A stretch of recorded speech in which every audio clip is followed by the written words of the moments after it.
My name is Mackenzie. I'm the founder of GradJobs, and today I'm speaking with Tanveer. He came to Australia as an international student to study accounting and eventually landed a really nice role as a graduate accountant, where he's been for a little while now. And I'm excited to have him on the podcast so we can dive deep into what he does as an accountant, how he got the role, what kind of skills budding accountants should look to acquire, and talk a bit about the job search as well and how that journey was and some tips and tricks around that. So welcome, Tanveer. Nice to have you. Hello, Mackenzie. Thank you for having me here. I'm really excited to be here in the podcast. So what do you do as a graduate accountant? So as a graduate accountant, my role is to doing the day-to-day transactions, the business transactions, like all the payment received and the payment outgoing through the bank. I record them in our books in the accounting system, doing the journals, and I do the month-end procedures such as bank reconciliation, balance sheet reconciliations, and BAS preparation with GST and FBT calculation. These are the basic stuff, and I do some ad hoc tasks as well, such as cash flow reporting and stuff. So yeah, that's about it. Just day-to-day recording all the transactions and reconciling them. It's just pretty much repetitive for every day, unless it's the end of the month or the beginning of the next month. That's when my workload just exceeds a little bit. For example, at the end of the month, I do some preparation for next month, for this month's month end. For example, I get the bank statements ready. I get the BAS statement, all the invoices ready for our BAS preparation. What kind of skills, experiences, or qualifications should people try and acquire if they want to jump into a graduate accountant role? So a minimum qualification is getting a bachelor's degree in accounting. That's what I had. And then after that, in terms of qualification, you just need to go through, do the CPA or CA, and you need to study towards it. And for the technical skills, you really need to know the journals, the debits and credit, what becomes debit and what becomes credit, what are assets, what are liability. That's sort of the basic stuff. I mean, if you don't know, if you're struggling with these stuff, like what are debits and credits, you're really going to struggle in the future. But if you get the basic right, you can work things out through logic, and it's going to help you in your further study. If you're looking for CPA and CA, there's no way you're going to be chasing those qualifications if you're not master at the basic.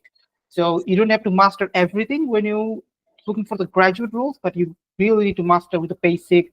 What is a journal is, what's a financial statement, what is a balance sheet is, what goes in the balance sheet, what goes in the P&L. You need to have a very through and through idea. You need to be mastering those sort of areas. And you got some experience before you landed this role. You got an internship and I believe some kind of entry-level finance roles as well. Yeah. Is that something you think is required? It's not totally required. Like the internship I did at the very beginning, that really helped. That really gave me some idea of what a day-to-day accounting job looks like. It gave me some basic idea about the technical skills, what I just mentioned, the debits and credits, and also give you the exposure to accounting software such as Xero, MyOb. That's the part I got through my internship. Apart from other jobs, I'm not going to say they are not really helpful, but those jobs I did, the finance job like accounts payable or accounts receivable, those are basically some data entry.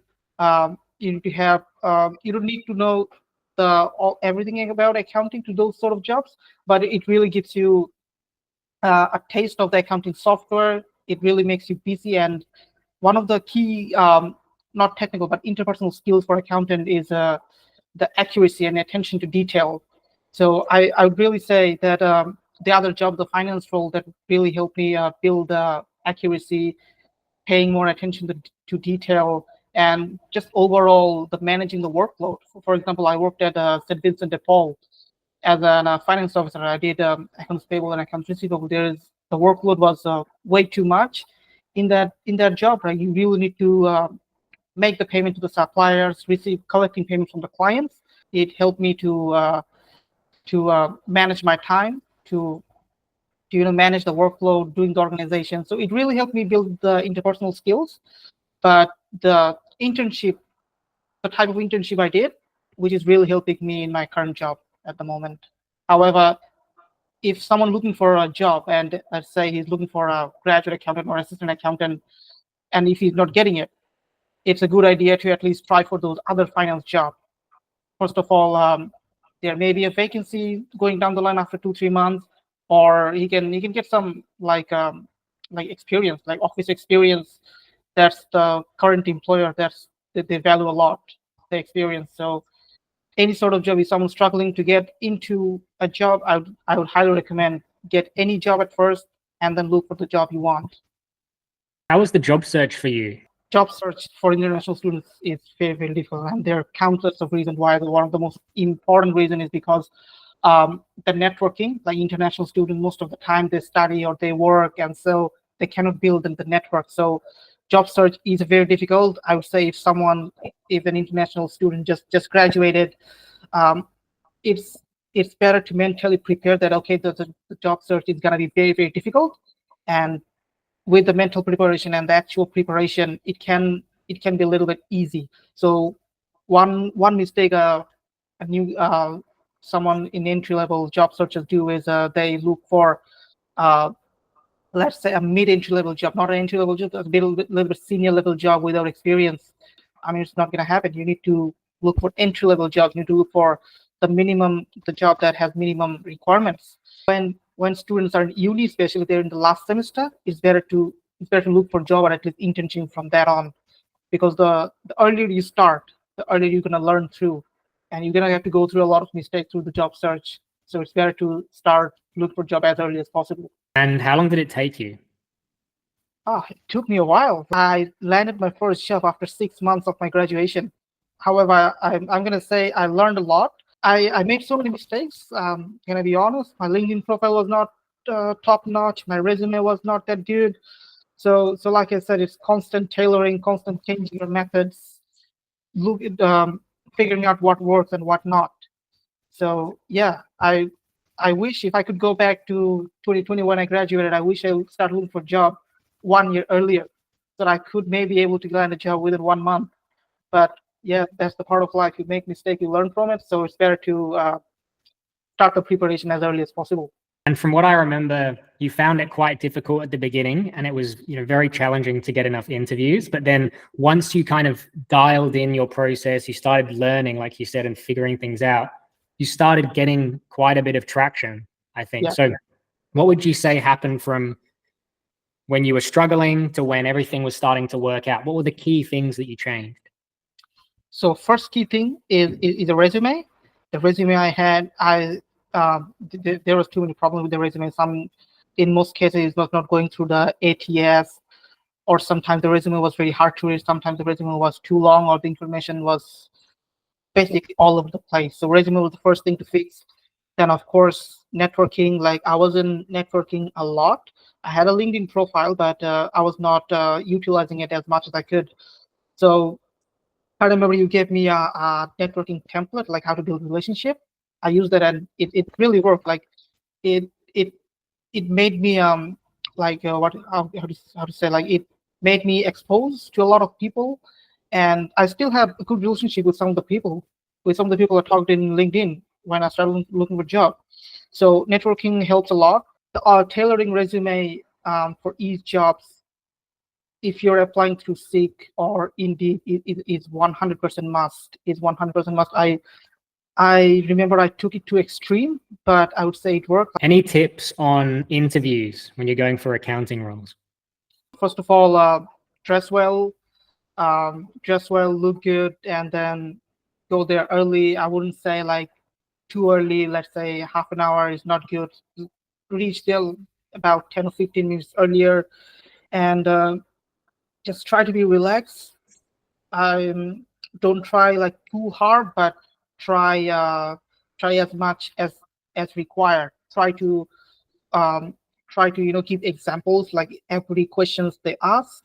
Try to give examples. For example, For example, let's say, what's your weaknesses? You can say this is my weakness, and then give example of this was my weakness, and that's how I overcome my weakness. So try to give examples. But to be honest, I do understand that if someone is entry level and looking and went to the interview, it's very hard to give examples because he doesn't have the work experience.